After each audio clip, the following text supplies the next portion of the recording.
Usted paga con tarjeta de crédito, tenga o preste mucha atención a esta información porque la tasa de usura sube para el mes de abril, se ubica en el 25,62% efectivo anual. Este es un techo sobre el cual los bancos no se pueden exceder a la hora, por ejemplo, de cobrarnos los intereses cuando hacemos compras con tarjetas de crédito. En el mes de marzo esa tasa de usura estaba en el 24,92%. Si miramos 2 años atrás, la tasa de usura estaba por encima del 47%, pero en las últimas semanas, sobre todo en este 2025, sí se ha visto un estancamiento en la tasa de usura y ahora una pequeña inclinación. Por eso se preguntan muchos en el mercado si inicia una nueva tendencia ahora alcista para la tasa de usura en Colombia. Lo que nos dicen es que esto está reflejando que las tasas de interés en el sector bancario en las últimas semanas se han visto presionadas al alza. Muy bien, Víctor, me gustó lo de 9 de la mañana, 53%. Nueva manera, ¿eh? No, es que yo pienso todo el tiempo en economía. No, lo que pasa es que si hasta la hora tiene intereses, pues estamos fregados, ¿no? Oiga, pero 53% es una locura. Muy alto. ¿En serio yo dije eso? Sí, Felipe, sí, pero no es mala idea, Víctor, le quedó bien. 9,53%. El doctor César, voy a saludar así. El doctor César Ferrari es el superintendente financiero de Colombia que certifica esta tasa de usura. Doctor Ferrari, buenos días. Buenos días, ¿cómo está, Néstor? Gusto saludarlo. Bien, lo mismo. ¿Usted cómo va? Muy bien, con mucho trabajo, pero por lo menos entretenido, haciendo cosas simpáticas para el sistema financiero. Me imagino. Iba a decir, doctor Ferrari, que esta tasa de usura es importante porque el gobierno, por otro lado, está en la batalla alrededor de las tasas de interés en el mercado financiero, ¿cierto? O sea, desde hace bastante tiempo estamos expectando una reducción de las tasas de interés comerciales y eso es bueno para la inversión, bueno para el crecimiento de la economía. Sí, doctor Ferrari, la tasa de usura en Colombia, esta de la que estamos hablando esta mañana de 25,6, ¿es todavía muy alta? Sí. Sí, yo diría que sí. O sea, recuerde que la tasa de usura es solamente el reflejo de lo que pasa en las tasas comerciales. Al final, la tasa de usura es un cálculo que resulta del promedio ponderado de las tasas comerciales multiplicado por 1.5. Y eso es lo que nosotros publicamos. Sí. Por cierto, no certificamos, lo que certificamos son las tasas de interés, pero no certificamos la tasa de usura. Sí. ¿Y es posible seguir bajando la tasa de usura? Depende de si bajan las tasas comerciales. Fíjese, la tasa de usura no es una tasa que se administra, es simplemente un cálculo que se hace sobre las tasas comerciales que son libres. Sí, si la tasa de usura, me dice usted, es el 1.5% de las tasas comerciales, ¿quiere decir la tasa comercial hoy en Colombia es cuánto? Bueno, las tasas comerciales, si es 25, divide entre 1.5, debe estar alrededor de los 20. 17, tal vez. Sí, sí. Doctor Ferrari, ¿en qué momento la tasa de usura, pues de la que dependen, entre otras cosas, los intereses que pagamos por tarjeta de crédito o que está relacionada con la tasa de crédito, en qué momento deberíamos pensar en una tasa competitiva para que no haya estas tasas de usura tan altas? Bueno, cuando las tasas comerciales lleguen a un dígito, entonces uno podría pensar, híjole, tenemos un sistema muy competitivo que genera unas tasas comerciales realmente que se parezcan a las tasas internacionales. Y eso es un camino largo por recorrer. Claro, doctor Ferrari, pero ¿por qué las tasas comerciales están hoy alrededor del 17% en promedio? ¿Qué es lo que las tiene en ese nivel? ¿Por qué están en ese nivel? O sea, lo que le puedo decir es que subieron un poquito respecto a las del mes pasado. Y eso es lo que refleja la tasa de usura. Le repito, la tasa de usura es el cálculo de las tasas promedio ponderadas multiplicadas por 1.5. Ahora, la pregunta es ¿por qué subieron las tasas comerciales? Las tasas comerciales subieron por varias razones. La primera de ellas podría ser es que hubo un paquete muy importante de CDTs que se vencían en estos tiempos y entonces hubo necesidad, los bancos hubo necesidad de aumentar las tasas de captación para que poder retener esos CDTs. Y esas tasas de captación se trasladaron a las tasas de colocación. Esa es una explicación.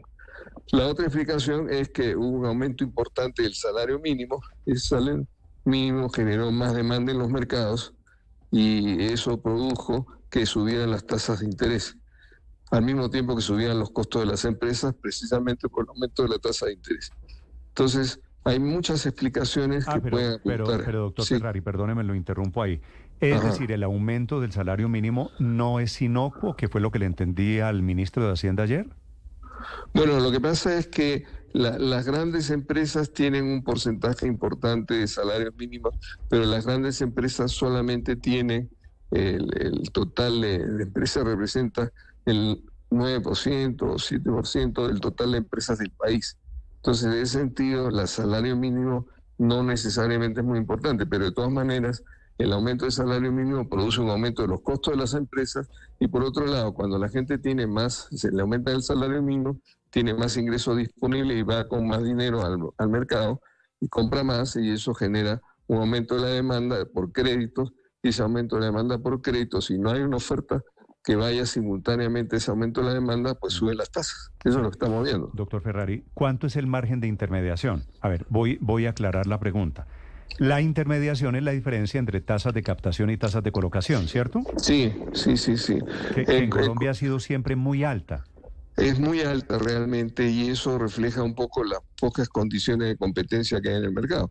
O sea, cuando uno tiene una tasa de colocación que puede estar en 17 y una tasa de captación que en el mejor de los casos en la CDT será 11 o 12%, pues uno dice, caramba, acá hay una tasa de intermediación muy grande.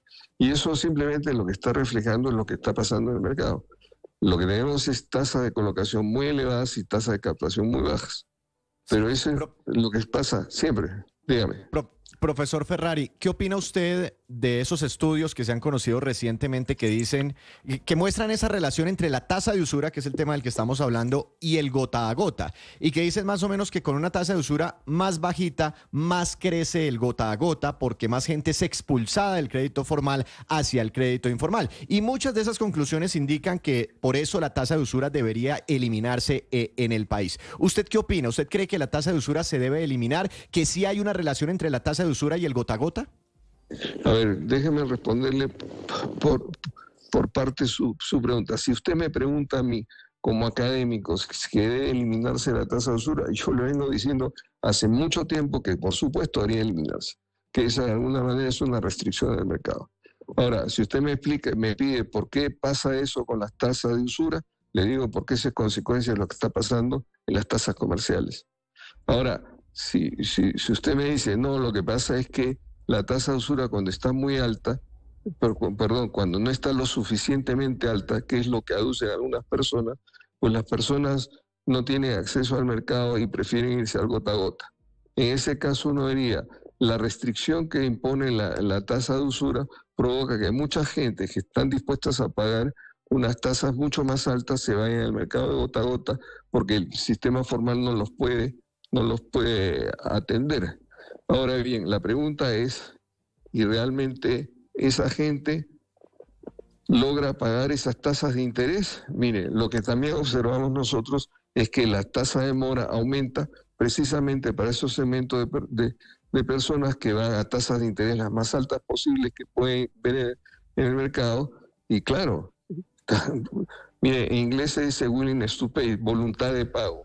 Pero una cosa es tener voluntad de pago y otra cosa es que puedan pagar en el mercado porque los ingresos no le dan. Imagínense el negocio que tiene que haber para que pueda pagar una tasa de interés tan alta, pues es muy complicado. ¿Usted se imagina, doctor Ferrari, en Colombia con los préstamos a cuentagota sin límite, sin tasa de usura? Pues lo que dicen las personas que están interesadas en demostrar de que la reducción de la tasa de usura provoca un aumento, provoca un incremento del crédito informal, el gota a gota, pues ellos le van a decir que sí. Pero miren, hemos estado haciendo un montón de estudios econométricos sobre el tema y le puedo decir que cuando hay una omisión de variables en los estudios econométricos, lo que produce es probablemente que los signos de las variables cambien de sentido. Entonces, lo que ellos dicen es que cuando la tasa de usura está subiendo, pues también está subiendo la cantidad de gente que va al mercado informal. Perdón, le digo exactamente al revés. Cuando la tasa de usura está bajando, hay más gente que va al mercado informal y hablan de mucha gente que está en ese mercado porque la tasa de usura es lo suficientemente baja que no dejan entrar esos mercados a esa gente al mercado informal. Pero también le puedo mostrar otros estudios que tienen otras variables que no son variables omitidas. Que hay estudio para lo que usted quiera. Pero usted está estudiando, profesor Ferrari, este tema porque como académico pues venía cuestionando y criticando mucho a la tasa de usura, inclusive diciendo que debería eliminarse, pero ya desde la Superintendencia Financiera ha venido estudiando el tema para eventualmente tomar una decisión en ese sentido, en eliminar la tasa de usura en Colombia. No, un momentito. O sea, nosotros no podemos eliminar la tasa de usura porque eso está determinada por ley. Tendría que haber otra ley para que pueda eliminar la tasa de usura. O sea, nosotros lo que hacemos es calcularlo. Pero también, si me preguntas si hemos estado haciendo estudios, justamente ayer estábamos revisando otros estudios que se han hecho acá, econométricos, que cuando uno omite ciertas variables, como por ejemplo la cantidad de medios de pago que hay en el mercado, pues entonces lo que nos da signos contrarios, lo que le da a otras personas que quieren y piensan de que la tasa de usura está muy bajita y eso les impide atender a otras personas que están dispuestos a pagar tasas muy altas, pero por otro lado nosotros decimos también, oiga, pero lo que también observamos que es conforme aumenta la tasa de interés, aumenta la morosidad del mercado. Sí. No mencione, doctor Ferrari, no mencione los estudios econométricos en la Casa de Nariño, porque usted oyó al presidente decir que no le gusta la econometría, ¿no? Bueno, yo hablo como académico, no estoy hablando como superintendente. Y si usted me pregunta, pues yo confío en la ciencia y confío en los estudios econométricos cuando están bien hechos.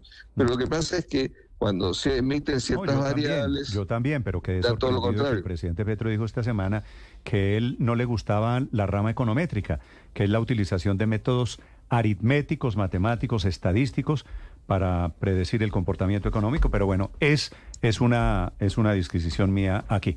Doctor Ferrari, es un gusto saludarlo. Gracias por estos minutos. El gusto es mío. Con mucho gusto. Hasta otra oportunidad. Hasta